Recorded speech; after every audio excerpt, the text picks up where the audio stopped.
afraid because my ability to help.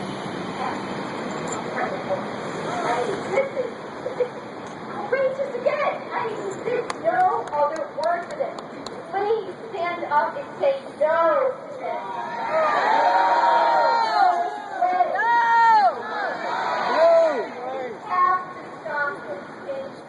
I wish I could tell you it was easy. It will not be. You have to write to every legislator. You have to visit every legislator. You have to get on the news. We have to get this word out there. People don't know how oppressive this is. They don't know what an assault this is on everybody's rights. You know, when you assault the rights of one group, you're assaulting the rights of everybody. And we all need to stand up. So thank you. Thank you for doing this, and thank you for energizing us to go fight for you.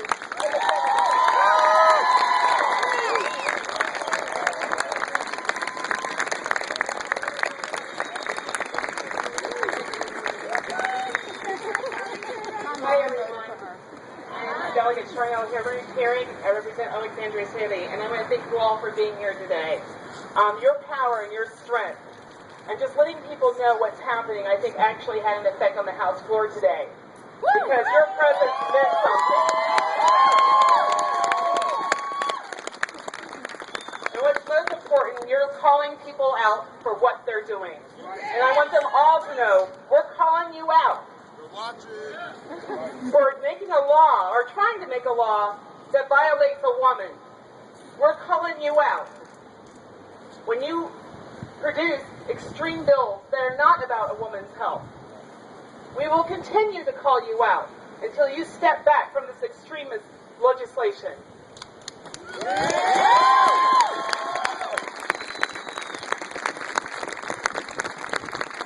Make no mistake about it, my friends. This is all built to repeal Roe v. Wade. It's laying the groundwork. Our governor is no fool. He was an attorney general, and he knows better. The sponsors of these bills know exactly what they're doing. And I remember in law school, this all lays the groundwork. Each time you restrict, the court will look to say, is it restricted? Is it something that we can prevent? So we're calling you out. We know a spade. When we see it, we're going to keep calling you out, and we're going to prevent these bills. So thank you so much for being here.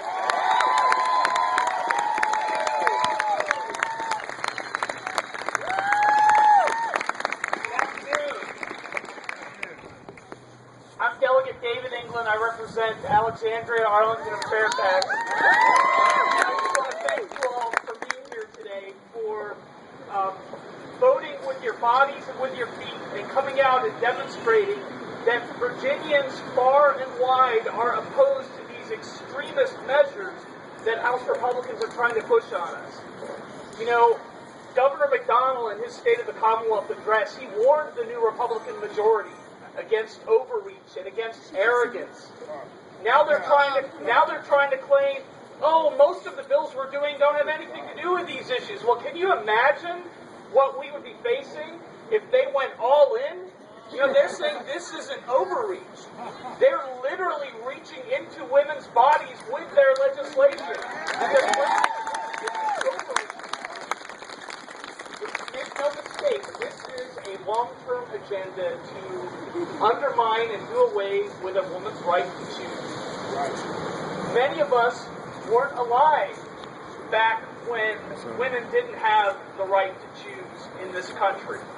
But if you talk to people who went through those battles, we remember. There are women. I see a lot of young people here today, which is fantastic because we need the young generation to be fighting this battle. But I know there are men and women here today who have fought these battles before. And back when these battles had to be fought a generation ago, before abortion was legal in America, there were whole hospital wards full of women dying from back alley abortions and illegal abortions. Make no mistake, this is about the health of women, and this is about your fundamental right to control your own reproductive destiny. If that's not about the basic freedom and what it is in America, I don't know what is. But we're going to keep fighting on these issues. straight with you. Governor McDonnell does not have the courage to veto any of these bills. He just doesn't. He's too beholden to the far right wing in American politics. He wants too badly to be Mitt Romney's conservative on the vice presidential ticket. So Governor McDonnell does not have the courage to veto these bills, but if we work hard, we might get him to have the courage to amend them and make them less bad. On the Personhood Bill, if we work hard and make our voices heard, he just might have the courage to, well, I don't think he's going to veto it, but I think he might at least have the courage to put the amendment on there that we all tried to get on there to say that it would not apply to contraception. So we can at least protect contraception in Virginia. Not good enough. I agree that on House Bill 1 we want him to veto it, but he doesn't have the courage to veto it. Let's hope he can at least have the courage to protect contraception. The other people that we need to have courage. Now, Republicans have 68 votes in the House of Delegates. 68 out of 100. We Democrats, we have 32 votes. All we need is 19 Republicans to stand up and say that before you penetrate a woman's body, you should get her consent. Are there not 19 Republicans that and say that you should have a woman's consent before you invade her body? I sure hope there are. And we were going to have that debate on the floor today. They probably smartly they didn't want to have that debate in front of all of you good people. They didn't have the courage to do that. But they pushed the debate to tomorrow or another day. But whenever we have this debate, we need 19 people on the other side of the aisle to stand up and say, to buy into the basic moral decency that you should not invade a person's body without their consent. Very simple. So I thank you for being out here. I thank you for standing with us. We're working hard to stand with you and with all of the women throughout Virginia, and all Virginians who will be affected by this horrible, overreaching legislation, and keep making your voices heard. Thank you very much.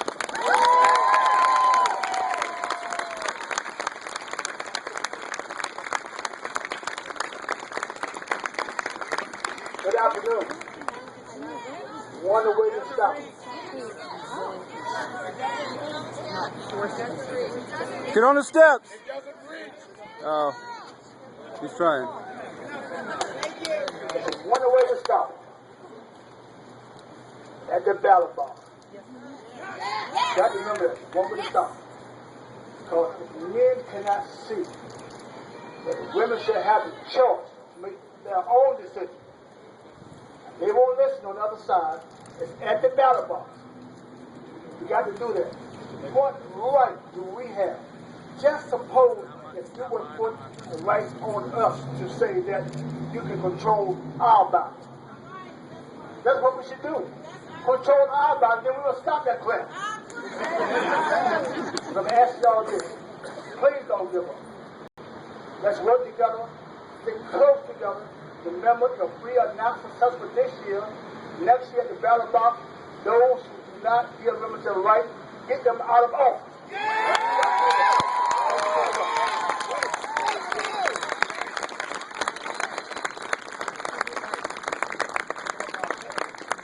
Thank you, Lionel. My name is Mark Sickles. I'm from Fairfax County, South Fairfax County. I'm also the Fairfax County people here. Good. It's amazing that we're out here today. I'm so proud as members of our caucus. I'm our caucus chair now, and we have been working hard together to keep the message clear, to keep it out there for people. This is just unconscionable what's been going on here. But the people of Virginia have had warning. We have told people this. These bills have passed here before. These are not new bills. We passed them before, and we warned people last year if the Senate gets taken over, this is what's going to happen. It's happened. When Creed Eves was running for governor in 2009, he told everybody in the state knew about his thesis that he wrote when he was 33 years old.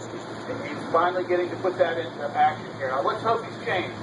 Why don't you send him a message? Do you think he should change? Yes! Well, thank you for being here. It's really, like I said, invigorating to see the enthusiasm. We've become a national laughingstock. Everybody see Saturday Night Live? Yeah. Okay. We're Mississippi. Yes, sir. We're Mississippi with New Jersey stuck on the corner up there. We're Oklahoma. Mississippi rejected this bill. That's right. Mississippi is advanced over us now. But we're going to fight back. If you tell all your friends, if you keep this on the top of your issue set for the next couple years, we will turn this around. We're going to win the governorship back in 2013. And most importantly, we're going to win the lieutenant governorship back so we can kill these bills in 2014. So thanks for coming, and we'll see you out on the campaign trail.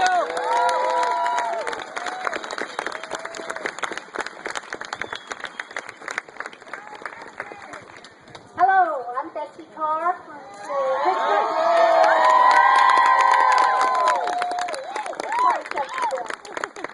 One thing I want to start off to say is, you know, the other side wants to make government small. They want to make it so small that it'll fit inside a woman's body. And that's exactly what they've done now. And I want to second what all of my colleagues have said and tell you thank you so much for being here today, for your energy, for your support, and please keep it up. You can't imagine how much effect one of you has calling, writing, talking on the phone, whatever. But we can't let that go. We just got to keep it up, because that's what's going to turn the tide. That's what's going to change. It's going to make a difference at the ballot box, and it's going to make a difference to hold back these crazy things that are happening. Thank you so much for all your work, for being out here, for your time, your interest, and your heart being here. Thank you. Good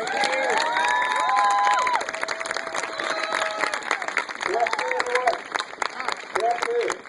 My name is Mark Sheen. I'm a delegate from Fairfax County, Northern Virginia, and I'm like joining all my colleagues here and thanking all of you for being here.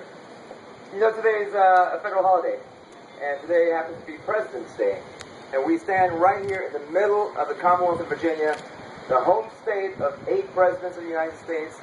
That building across the hall from here, across the field from here, was designed by none other than Thomas Jefferson himself. Yeah. That body held, at one point, members such as George Washington, Patrick Henry, who gave a speech not that far from where we are, Thomas Jefferson. These founders of this country, even though they were imperfect men, they had a vision for equality and fairness and justice. They tried to write that into the laws, into the Constitution that we adhere every single day. These men wrote these words to talk about the future that was going to be.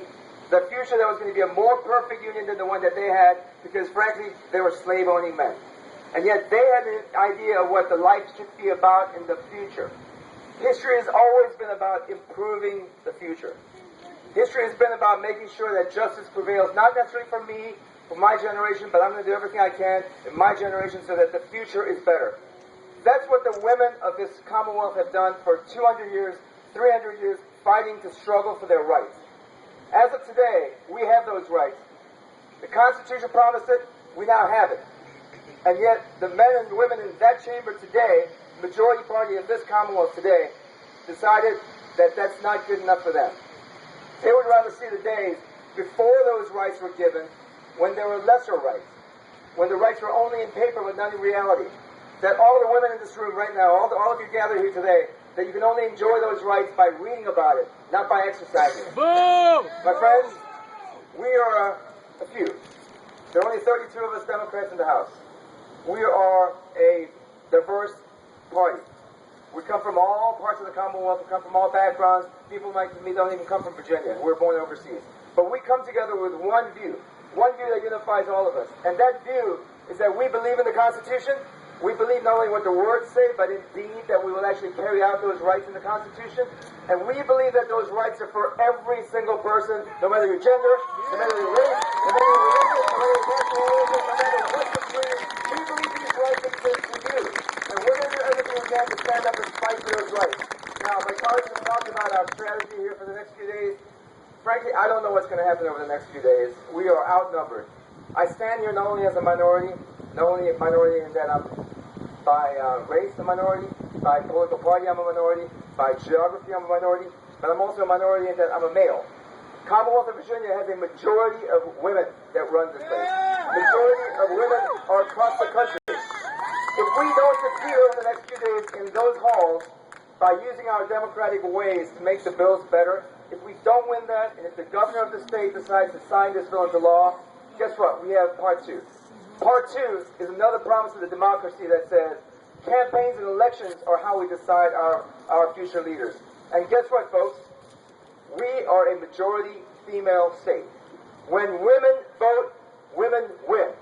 When women vote, we win. So I urge every single one of you to be diligent, work with us, do everything we can to make sure that the laws that come out of that chamber are going to be good for you, that protect your rights. But, if in the uncertain event that it doesn't happen that way, I urge all of you to work your hearts out over the next 8 months. Promise us that we're going to do everything we can to make sure that the federal government stays in Democratic hands, because that's the only check and balance we have to some of these states. And next year after that, promise us women will vote so that women can win. Thank you.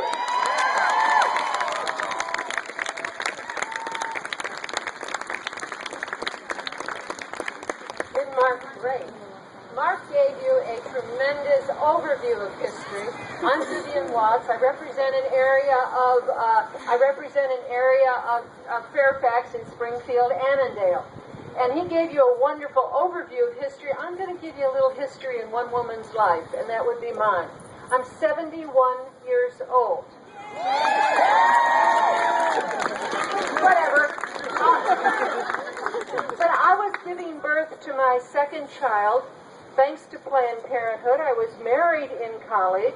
I made all the right decisions with my brain, along with my husband, about what our future would be. And thanks to Planned Parenthood, after 2.5 years married in college, we graduated, and we've been married ever since. But in 1965, as I started to say, I gave birth to my second child. That's the same year of Griswold, where for the first time we guaranteed birth control as a right to your taking care of your own health, making your own medical decisions within your family, with your physician. So it is not ancient history. It came during my lifetime, and I fear that it will disappear during my lifetime. And why am I being so dramatic?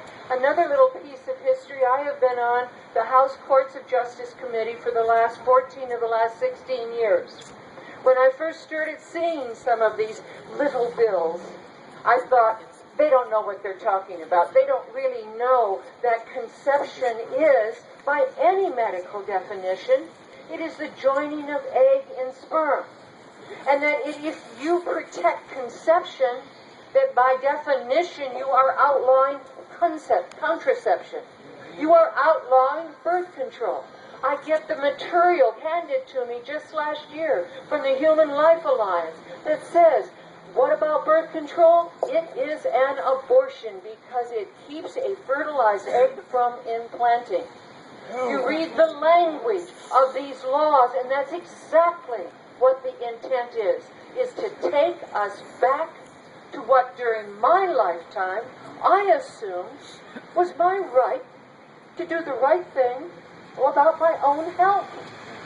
And that is what it's about, as we have heard passionate testimony from those who are currently going through all of these decisions, and the ability of our medical community to assist women who are going through very difficult pregnancies, who are facing issues of miscarriage, who, like my daughter-in-law, desperately wanted a child, and month after month after month went through all the processes of in vitro fertilization.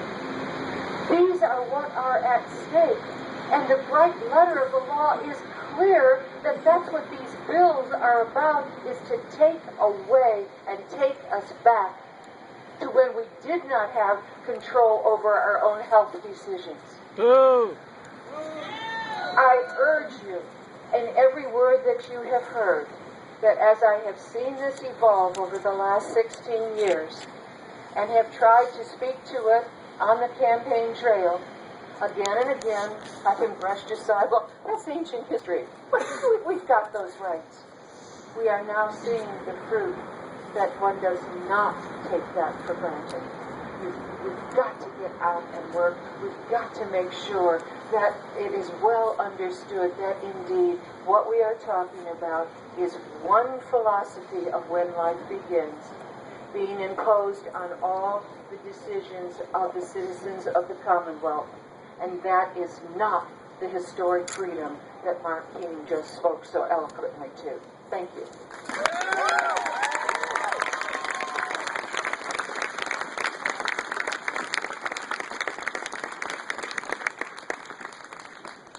Good afternoon.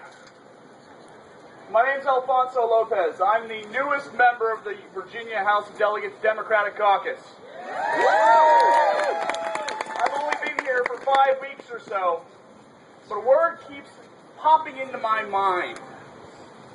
It just comes up all the time. Hypocrisy. Yeah, you got it. Republicans ran on jobs and the economy. Yeah, right. What does my wife's vagina have to do about jobs and the economy?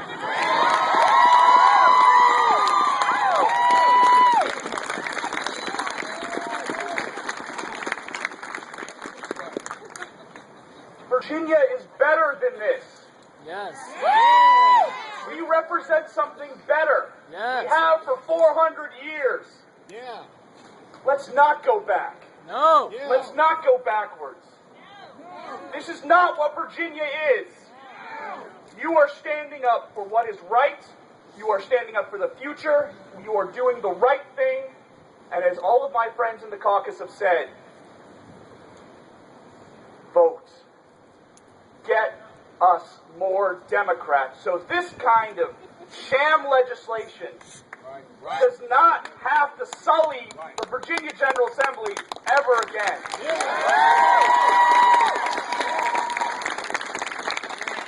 Thank you, and keep fighting. Keep fighting.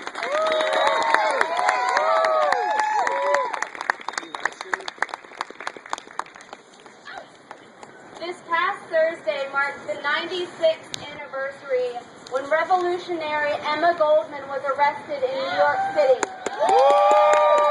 She was arrested for lecturing in public about the benefits of birth control and contraception.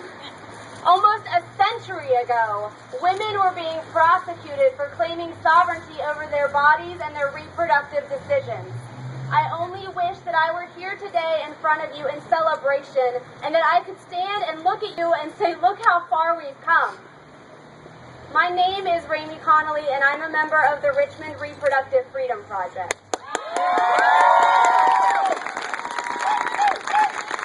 The RRFP is a volunteer-based organization.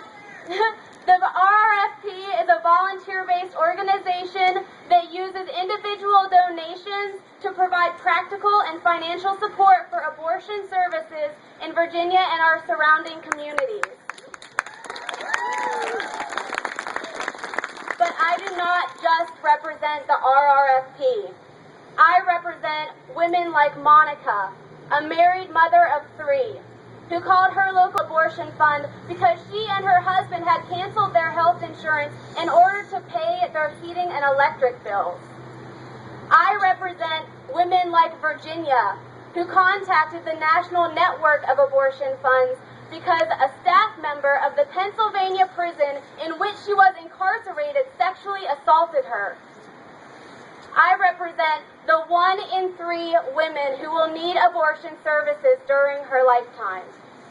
I'd like for you all to look to your left and now look to your right, because chances are that with a simple turn of your head, you are looking at a woman who will need an abortion in her lifetime. And that's not anything to be ashamed of. Because 1 in 3 is not an anomaly. We are not abnormal and we are not immoral, and we refuse to be treated as such any longer. Delegate Todd Gilbert has claimed that most women choose abortion as a lifestyle convenience. But I'd like to see Todd Gilbert tell that to young women like Darcy, 14 years old, who contacted the George Tiller Memorial Fund because the cost because her state didn't provide abortions for minors, and the cost of traveling out of state to procure one was more than her family's monthly rent. And that doesn't strike me as being particularly convenient.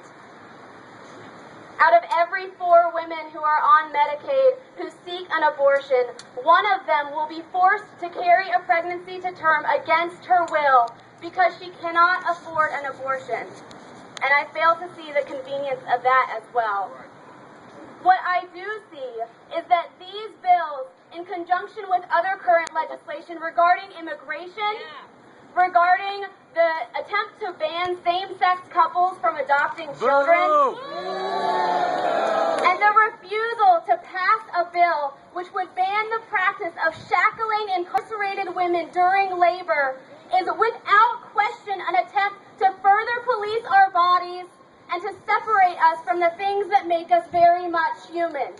This isn't just about reproductive rights. This is about reproductive justice.